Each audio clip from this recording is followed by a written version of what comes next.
Hello everyone, and welcome back to the fourth session of today's LNG to Power Forum for North America.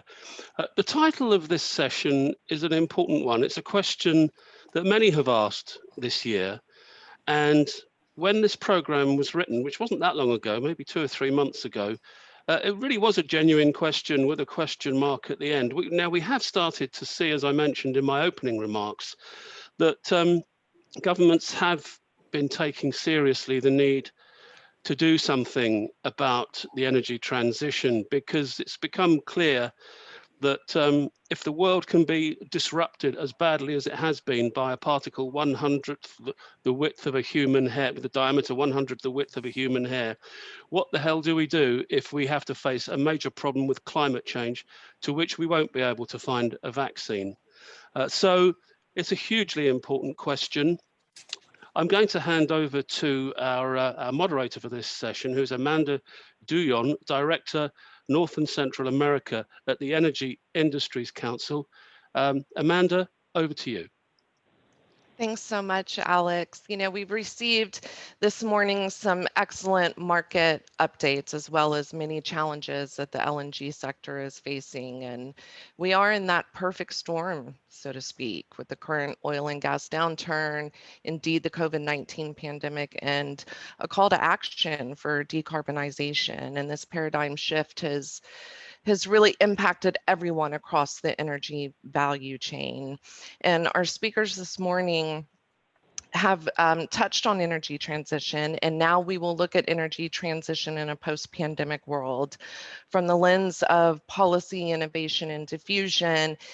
And oftentimes in a time of shock and uncertainty is that when we typically see an uptake in new policy and regulations, and indeed the innovation of stimulus packages. So this panel today poses the question, will post-COVID-19 stimulus packages accelerate the transition to net zero? And here today, we are joined by our distinguished panelist, Deborah Byers, America's Sector Lead with Ernst & Young, Michot Foss, Fellow in Energy and Minerals at the Baker Institute Center for Energy Studies, and Rob West, Principal Research Analyst, Thunder Said Energy. And with that being said, I'm going to hand over to each of our speakers to talk about energy transition in a post-pandemic world, and I will encourage all of our delegates to start feeding forward their questions. So with that being said, over to you, Deborah. Great, thank you, Amanda. And it's been a really interesting morning listening to everyone talk about LNG. It's been a lot of optimism. Hopefully we will see both the recovery of the global economy from this pandemic, and efficient distribution of the vaccine. So I thought I would share, and Amanda, I know I shared some slides. I don't know if you want me to kind of share those for the audience. I can share my screen. When you think about stimulus, let me just pop this up. It's incredible the response that the governments have really been able to implement over the last 6 months or so. And when you think about the stimulus response, I don't know if everyone can see the screen. The amount of stimulus has been incredible. And while that's been very positive, it's been focused really on employment and supporting small businesses. 27 trillion is the current estimate, which represents 32% of global GDP. And the US alone, which by far has been the largest stimulus of the global economies. When you look at both direct stimulus of a little over $3 trillion plus monetary response, is probably the second largest since the Great Depression.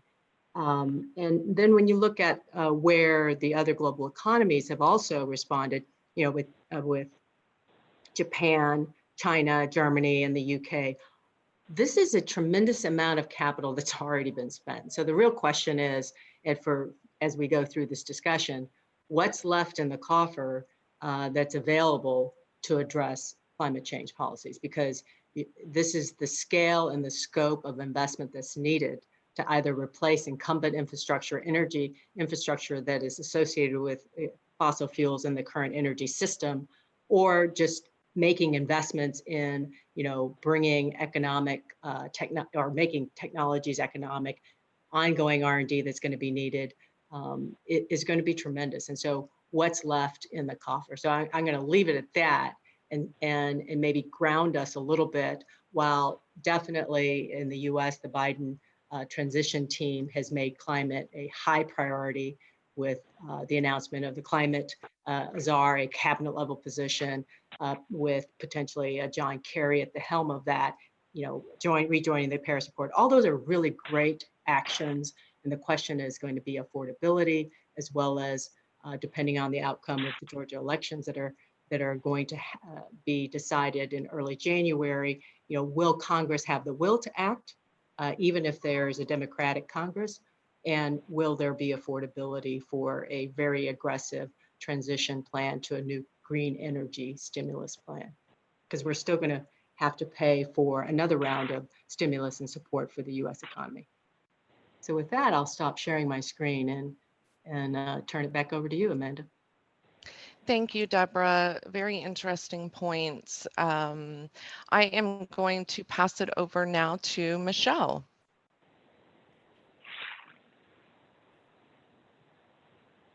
Okay, so in a few minutes to just try to give a picture of the dilemmas here. I don't disagree with the total number, although it depends on the source, but so let's say somewhere between 20 and 25 trillion in recovery funding that is firm, as opposed to a bigger number or a wider range, given all of the different ideas that are out there. Based on various sources, only about 2% of that, still 2 to 3%, is a firm commitments for, I guess we could call it climate related or green energy deals or whatever we want to call all of that. So that's where things stand. There's a lot of stuff going on, and there are a lot of reasons why this is the way it is. The first big thing, of course, is the lack of funds.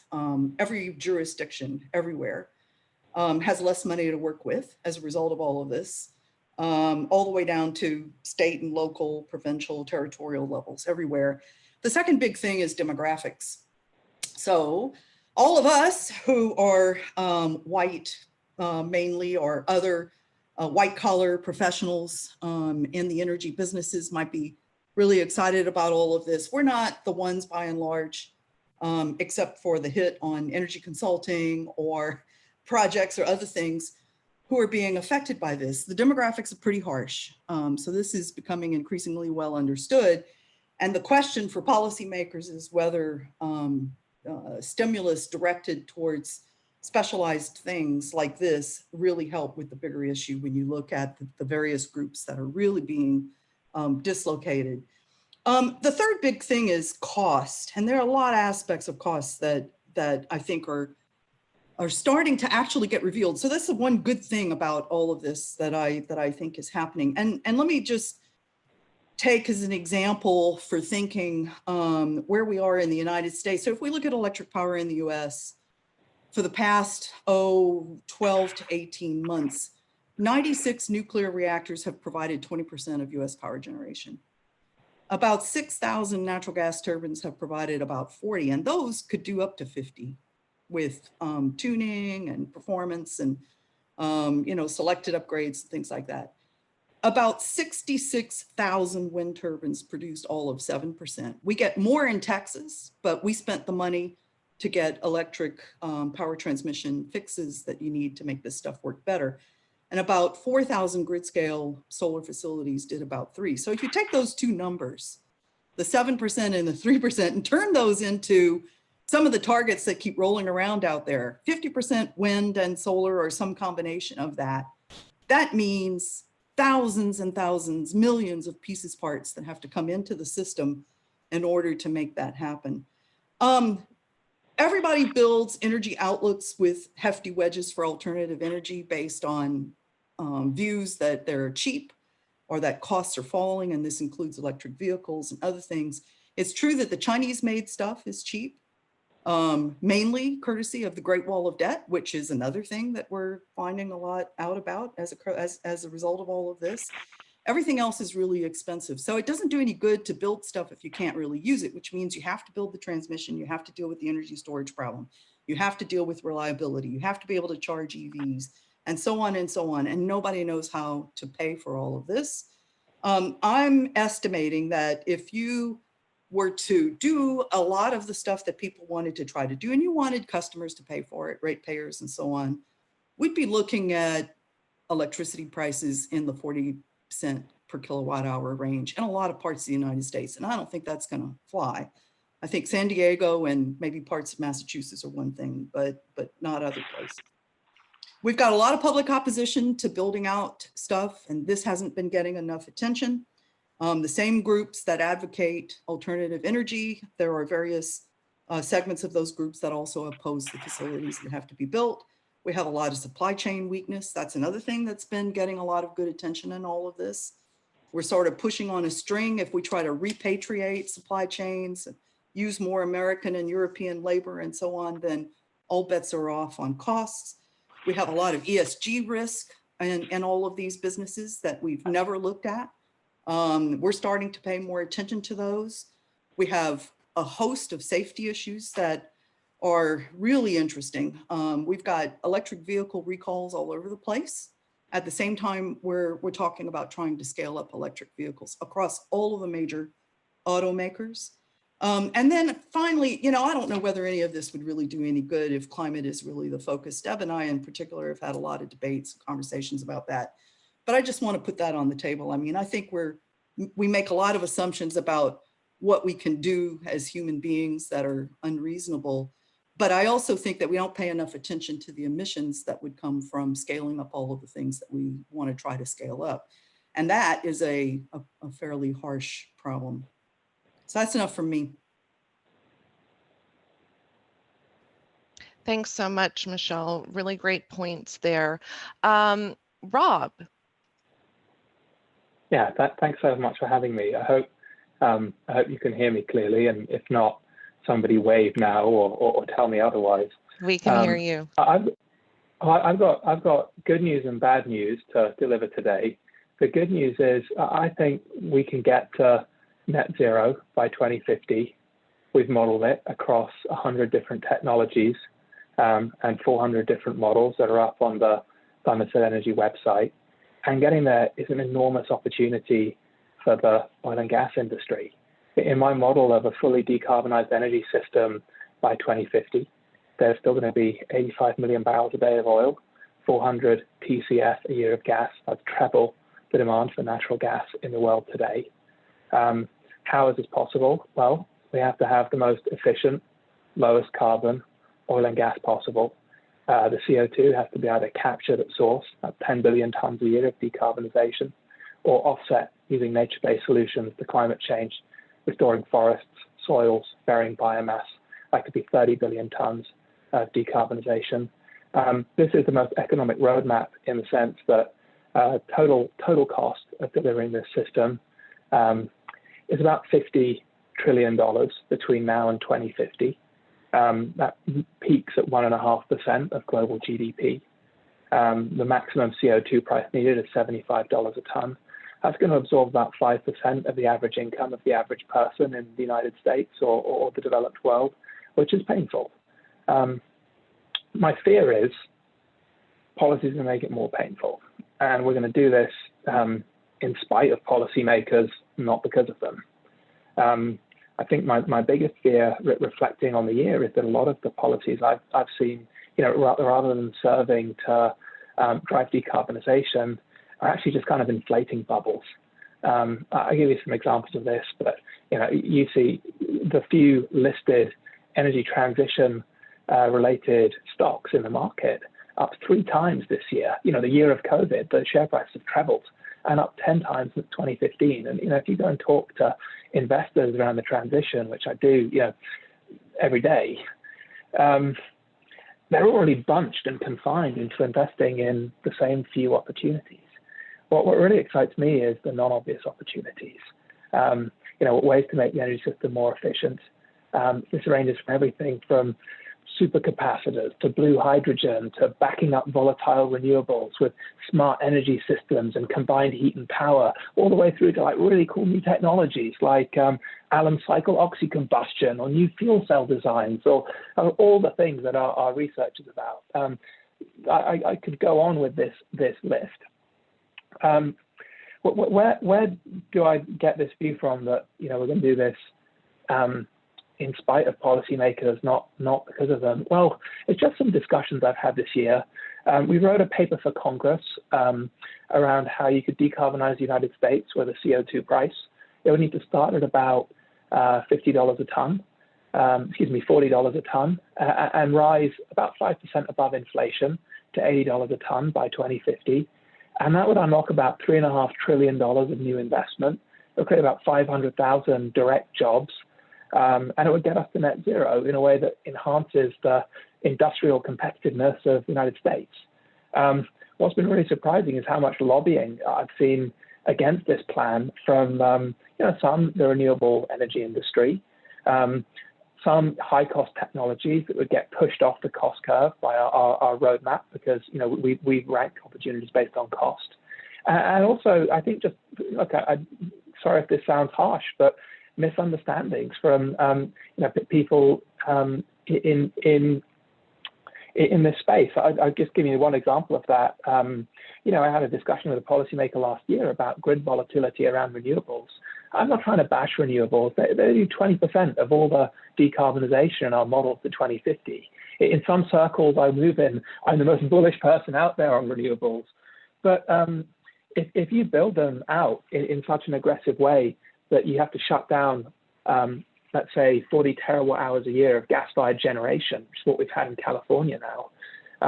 You build a model and you model it, and you're going to have, 1% of the days at that 1 percentile around the volatility, where the gas plants you've shut down in California, they're about 17% of prior peak load power generation.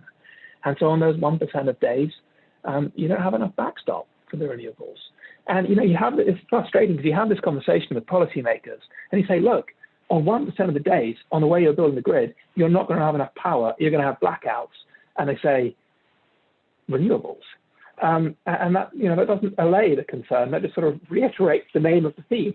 And so I think what I kind of call for is more, analysis based on data, based on models, based on facts. Going through patents, looking at the technical challenges of delivering this decarbonized system. That's kind of the mission of the work at Panellists Energy and what's up on our website. Hundreds and hundreds of research opportunities, data files around all of this. So to reiterate, I think there's reason to be really optimistic. We can get to net zero. The oil and gas industry can be a huge part of this.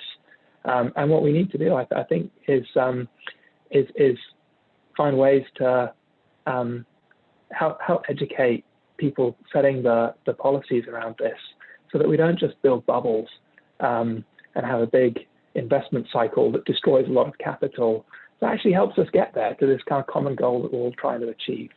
And I'm going to leave my comments there, but please pepper me with detailed questions and we can go more into the numbers. I'm happy to run through some of that. Thank you so much. Amanda, can you just quickly add something to what Rob said? Yes.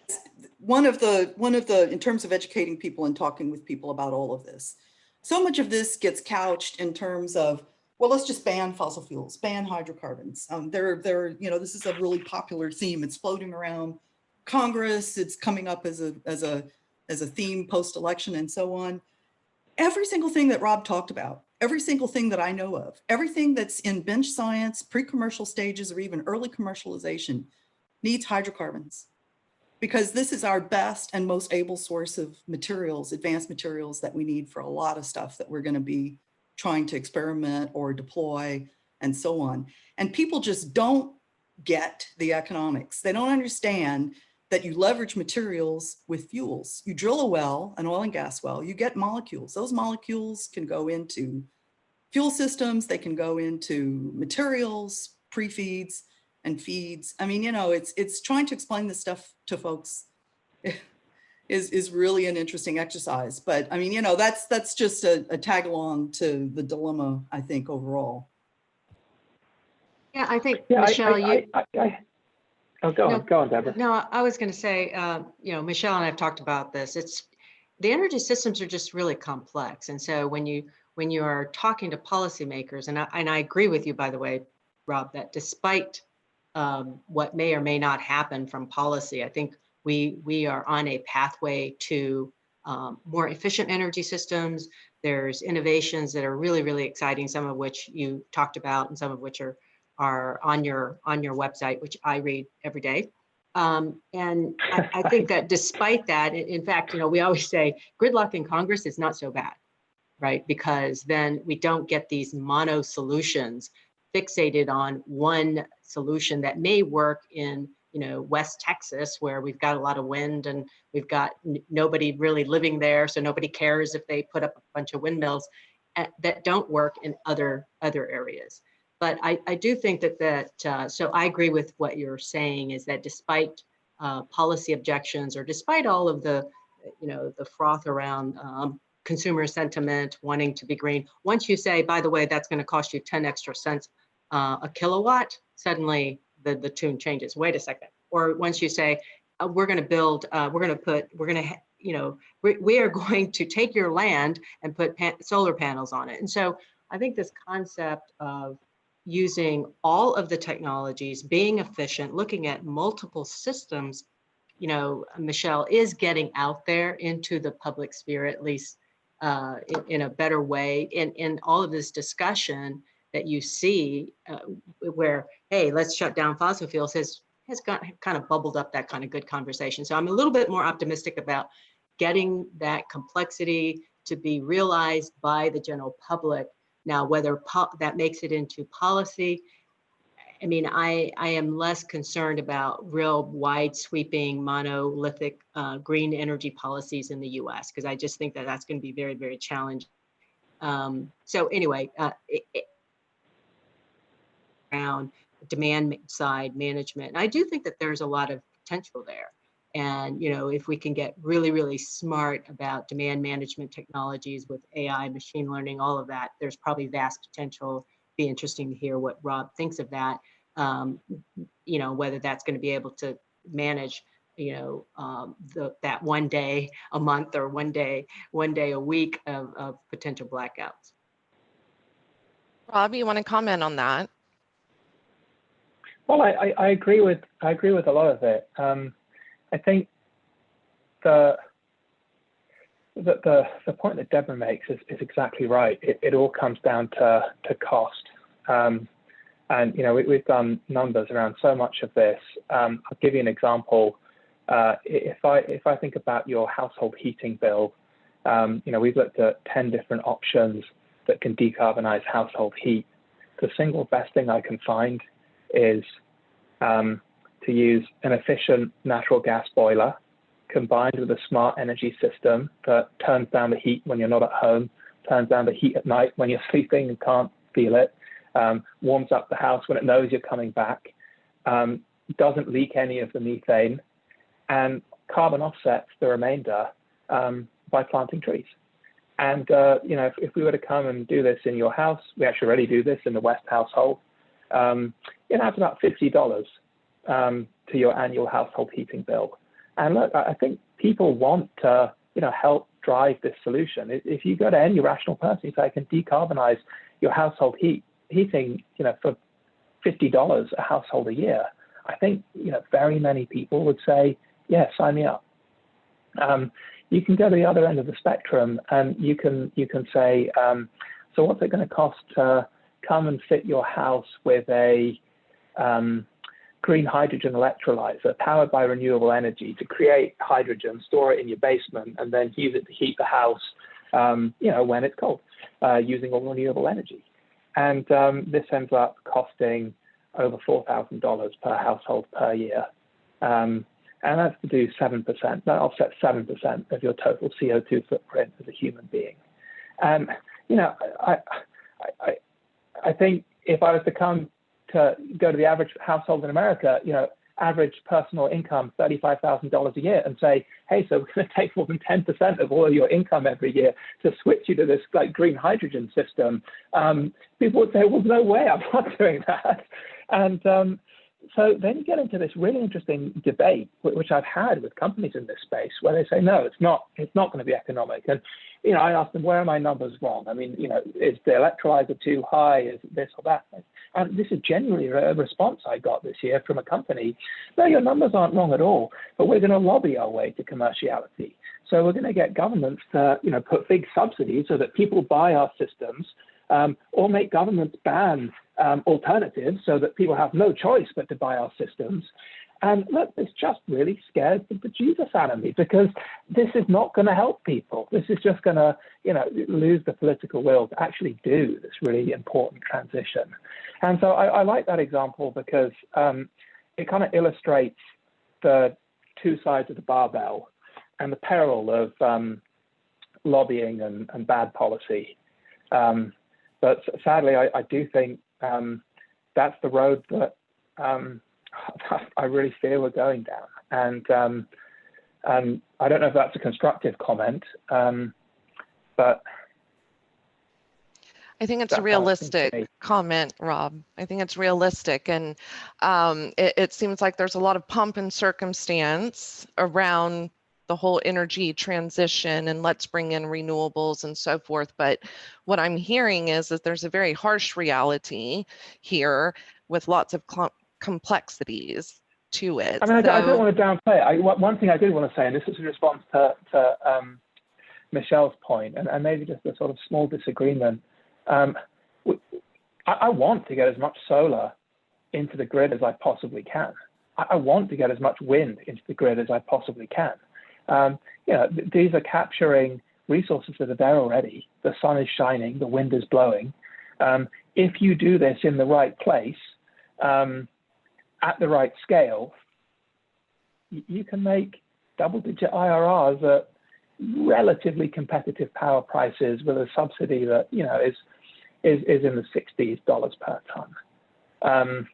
And I think there are clearly some risks of bubbles in some of these technologies, but in my model of how we get to net zero, I want to get as much of that into the mix as possible. The challenge is I just can't get more than 40% of the grid to be run on wind and solar because of the volatility. Because remember, 40% wind and solar means that on the 1 percentile of days, wind and solar are doing 0% of the grid. And on the 99th percentile of days, wind and solar are doing over 80% of the grid. And if you have parts of the grid that you can't turn off or can't turn down, like nuclear, that means you end up on this sort of road to very volatile negative power prices, a lot of the time.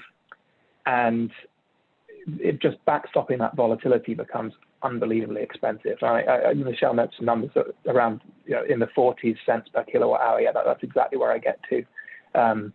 Best case scenario for backstopping that kind of renewables, 6 cents kilowatt hour on the renewables, 25 cents kilowatt hour on the battery, and that's assuming daily charge and discharge, which is never going to happen on anything more than a few megawatts. So I did want to say that I want to get as much renewables into the mix. The other great one is deep geothermal. I mean, for oil and gas skill sets, 2/3 of the capex, these deep geothermal systems are just oil and gas capex, just in a different context, right? Accessing 200 degrees centigrade temperatures at 6 to 7 kilometers of depth, requiring drilling really deep, really precise holes and completing them and pumping the fluid to the surface. We know how to do that and have zero carbon power and it's base load. So, I want to get as much of this into the grid as I can. I don't want, to keep oil and gas because I'm some kind of, oil and gas advocate. If the models pointed me towards flying spaghetti monsters, I'd be writing research notes about flying spaghetti monsters. But this is just like the lowest cost way I can get there. And it involves lots of oil and gas.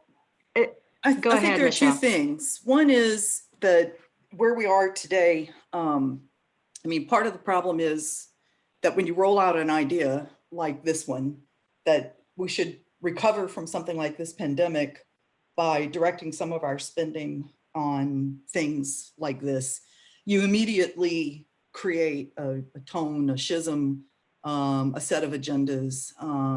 That's human nature. So to a large extent, we're never going to get a constructive conversation unless we back away from that and actually get away from these current debates that we're having about how to recover from this and whether we should be recovering by accelerating some of these things when we're not ready to do that. But again, and not to argue too much with you, Rob, about all of this, but I'm sure that buried in your models are the implications of the numbers that I rolled out. The dilemma again is that to make these, and I really don't like using the word renewable. I really don't use that word anymore because none of this is. We have resources that we can only capture with stuff that we make, and the stuff that we make has consequences. And the dilemma that we have in making this stuff all work is that we have to replace so many of the things that are inherent in hydrocarbons, in fossil fuels in general, but especially in hydrocarbons. They're very alluring in this way. We get energy storage, we get reliability, we get all of these things. They're intrinsic in the fuels. So we need to back up and say, okay, if we wanted to move forward or move away from this, then what is it that we actually have to really think about? We want to get those values out of those fuels that have done so much to advance mankind and modern economies. How do we do that? Is the best way to do that to pile up a whole bunch of wind and solar or other things? Is there something else that we should be looking at? Can we take our public spending, whatever public spending we come up with, and do something different with it? My current thing that I'm on is I would just rather spend the money on materials, because so many of these problems are materials problems. How do we get better connectivity from solar equipment? How do we get more durability on wind turbine blades so that we don't have to replace them all the time? How do we get better performance on our power grids? How do we get more energy density in our electric vehicle batteries? We're not going to do all of that unless we solve the fundamental materials problems. So at any rate, I think we have to recognize those dilemmas. I don't think we can just toss around numbers without really wrestling with the underlying economics of what we're doing. Yeah, I think that from the policy point, going back to the amount of money that's already been spent and the deficits that have piled up, just looking at the U.S. COVID response, and there's potentially another $1 trillion, $2 trillion that people are talking about. So you're talking about being hampered, and there, what's happened is this green energy, stimulus has been coupled with the political talk track of creating jobs. So everybody wants to create jobs post-pandemic. That's a way to recover. And they're saying, let's create these jobs by incentivizing and providing subsidies, for green technologies. And I think you got to decouple those two discussions. One, we do need to create jobs. We do need to create support for those that have been disproportionately affected by the pandemic. I mean, if you think about the hollowing out of the small to medium businesses, there's essentially been very little stimulus directed towards that cohort. Like the people that really got, we're going to see this at the back end of this, are all the very, very large companies, and even the middle companies got very little, and they're going to be just, they're going to be gobbled up by the larger companies, and the competitiveness of all the sectors have gone down. So I do think that there's going to be an affordability issue, and we need to kind of help the dialogue decouple. Hey, there are a lot of ways to create jobs and to support those that have really been impacted by the economic fallout from the pandemic. And we need to decouple that and start really talking about how to achieve decarbonization in the best way. And there are policy ways to do that. Incentives, R&D, research, those dollars, creating public-private partnerships. So we've got to decouple that, because talking about green stimulus, creating jobs, that's a political discussion. We need to decouple. You know what's so interesting about that is, on these models that I'm alluding to, we've modeled this through in a kind of fully coupled way. The single biggest category that gets us to net zero in our models is restoring nature, reforestation, and restoring soil carbon. An amazing 40% of all the CO2 released by mankind has been through deforestation and draining soils of their carbon. And we can restore that by doing everything from planting trees to evolving agricultural practices. And on the numbers that I have, that does a third of all of the carbon offsets, in my model. At the bottom of the cost curve, we're talking about an abatement cost between $5 and $50 a ton. There's a great stat that with a $30 per ton CO2 price, the average farmer in the Midwest can make more money farming carbon than farming corn. Where am I going with this? Why have I taken you down this rabbit hole? Well, on my model, I said, we create over 500,000 direct jobs in the US on the Thunderset Energy, route to net zero. The largest single component of that would be nature-based solutions. It would be the incremental jobs planting these trees and managing these forests and monitoring and measuring and improving soil carbon in and around farms in the parts of America that probably need that help the most. And what's so mystifying to me is the reluctance to put nature-based solutions within these decarbonization plans and stimulus packages. And I've heard all kinds of reasons for this. I've heard, no, they can't be allowed because if we do this low-cost way with nature-based solutions, we'd still have a lot of fossil fuels, and the goal is to get rid of fossil fuels. And I always want to say to that, well, hold on, that's a departure from the ideology that I have, which is how do we meet the energy needs of the world and take out all the CO2 in the most economic way. But I hear that. I also hear lobbying against the nature-based solutions from higher cost transition technologies who would pretty much be completely pushed off the cost curve if we did the nature-based approach, instead of the super expensive green hydrogen approach. But there are some kind of green shoots. There's been a bipartisan bill that went through Congress this year, looking at actually creating a carbon crediting regime for farmers. And I think more of that, just on the numbers that I have, the numbers I've seen, could do the most in terms of the most decarbonization at the lowest cost and create the most jobs in the process. So I would love to see it if that could be something that did get unlocked and help move this hefty challenge forward. I don't know if anyone else has seen that or has any observations on that theme. Well, we do have a question around that theme, Rob, and it's talking about how can we be certain that carbon offsets in the form of planting these trees will actually capture the carbon? There's the issue in the current arena of climate change. We're seeing more forest fires, for example, in California. Is this, planting more trees, is this actually an offset considering the circumstances? So I've looked so much at this. The thing that really requires careful planning and thought is that nature is not certain. If it's really nature and you plant a tree, then in real nature, there is a chance a deer will come along and, eat that tree. And the way to manage this risk, there are lots of ways to manage this risk. The biggest one, and this is what I've seen in the best projects, is over generating of credits. So we have very good data on the survival rates of different tree species in different forestry projects. What determines that? We have very good data on which practices work well to minimize the risks of forest fires. We have a whole emerging supply chain of companies to measure and monitor forest and soil carbon and improve it. And the answer here is, look, the companies that I see that are doing this and doing it the best, they generate 4 carbon credits, they sell 3 of them, they keep 1 as a buffer, and only after decades of being satisfied that the carbon they've offset has really been offset would they retire that carbon credit. And certainly that's the way I've done it. Personally, I've offset my CO2 emissions 10 times over this year. That's including a 1/3 risking factor on every carbon credit that I purchased. And I think bottom line, nature is not certain. That shouldn't be a showstopper because you can still do an enormous amount of good with restoring nature. And that's still in those cost numbers that I mentioned of $3 to $50 per ton.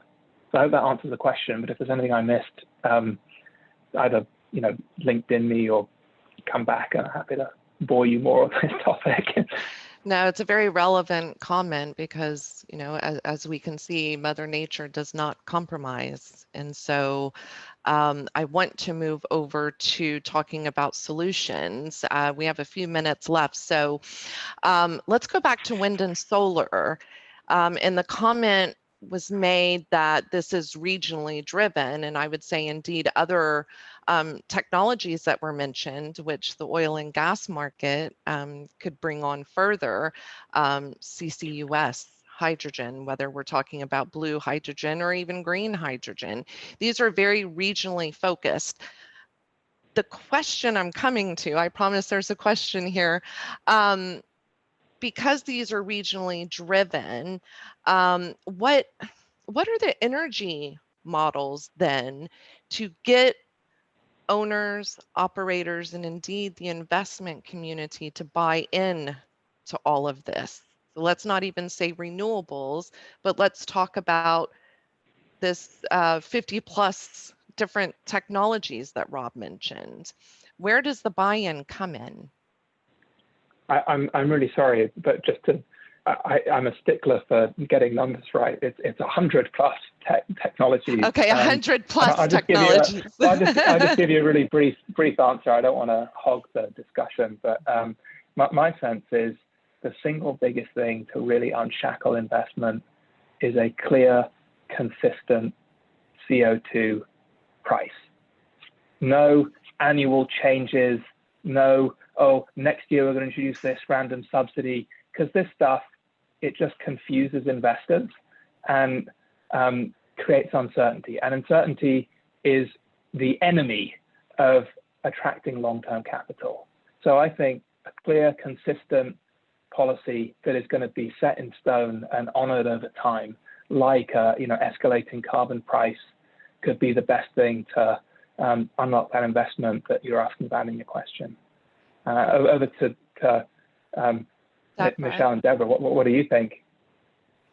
Well, I think the carbon tax is going to get a lot of play here. Obviously, it already is in the EU. The question is the border adjustability. I don't, if we put in a carbon tax and we're just going to be exporting our carbon issues to, other jurisdictions, it's a global issue. I mean, I love the fact that I said this, I think at another panel, Michelle, you and I were on, which is, the climate issue is global, but the solutions are local. But when you're talking about carbon tax and you're looking at balancing the economics of one versus the other and impacting that, then, the question of how do you kind of manage all that border adjustment, how do you do that on a global basis is going to be very challenging. I do think the carbon tax used in the right way can start to move the needle. The question is whether there's appetite for that. I think that the current administration certainly, is interested in that. I just anecdotally looked at some of the things that Janet Yellen, for example, has publicly said in the past. She would be a proponent of carbon tax. I think the new FERC commissioners are looking at whether they have some ability to kind of impose that without having to go through sort of a legislative process. And so the commentary coming out of the transition team has been, hey, we're going to use all of the powers within the executive branch through the agencies, through executive orders to try to further the climate agenda. Carbon tax is obviously going to have to take a legislative action. I agree with the certainty issue. It's just whether that's something that we can really accomplish. And if we do it here, we've got to pretty much do it everywhere to kind of, get the train moving. At the end of the day, it's really to get investors interested. I think you're going to have, good returns that investors are want to put their money in, and they're going to be looking at that.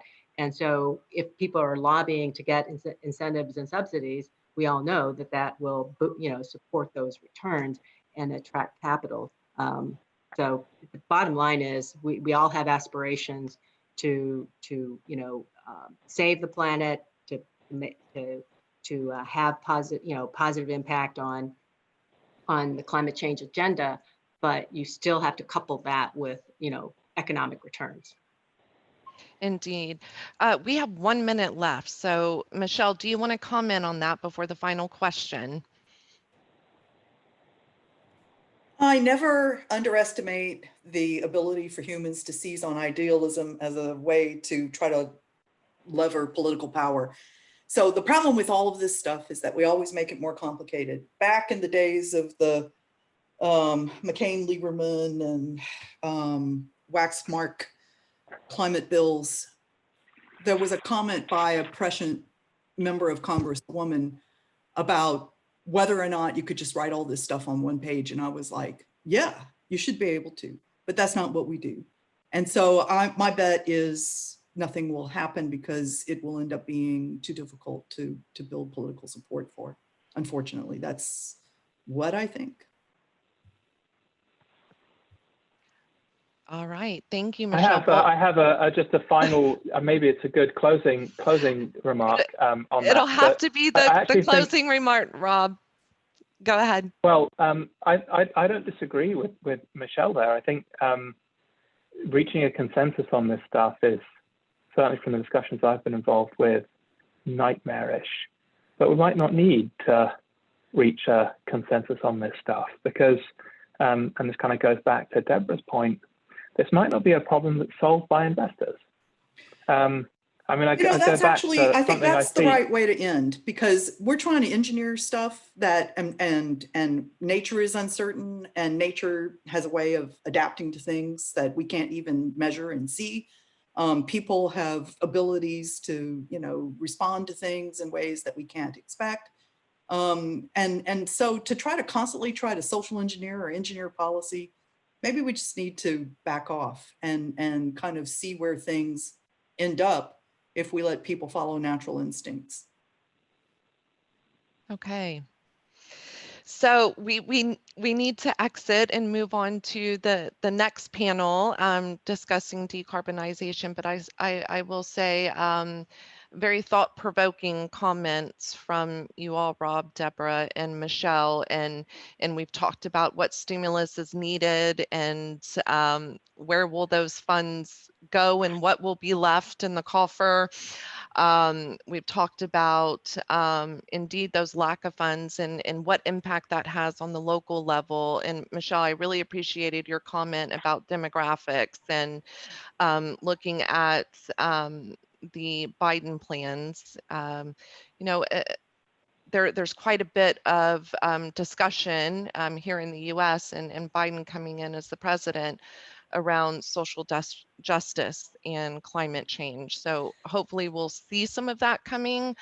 But again, many challenges that we're going to be facing, and lots of model data and facts and complexities. So thank you to all three of you for joining us today. And I'm happy for us to stay online and keep talking, but I do want to let our delegates go to attend the next session. So thank you so much, and thank you to the petroleum economists for having us here today.